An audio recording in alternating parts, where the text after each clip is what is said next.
আরে ভাই, যার কথা বলছেন তাকে তো এই দেশের মানুষ 50 বছর আগেই দেখেছে তারা কি করেছে।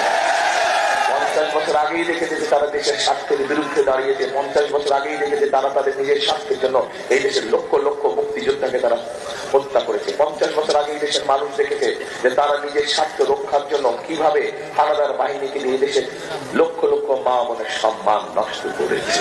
যে তাদের লোকজন বিভিন্ন বাসায় যাচ্ছে এবং বাসায় গিয়ে বিশেষ করে মা বোনদেরকে বিভ্রান্ত করছে।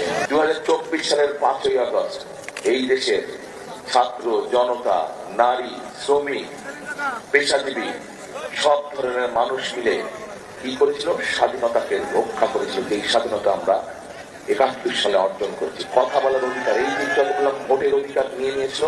ভোটের অধিকার এই পরিবারের সদস্য ত্যাগ করে ভোটের নিজের জীবন বিসর্জন দিয়ে এই ভোটের অধিকার ফিরিয়ে এনেছে। ঠিক একইভাবে আপনাদের কথা বলার বাক স্বাধীনতার অধিকারও ফিরিয়ে এনেছে। কাজে এখন কথা বলতে হবে, যেটা ভালো সেটাকে ভালো বলতে হবে, যেটা মন্দ সেটাকে মন্দ বলতে হবে। যদি মন্দ হয় প্রতিবাদ করতে হবে, প্রতিবাদ। গত 15 বছর এইভাবে নির্বাচনী তথাকথিত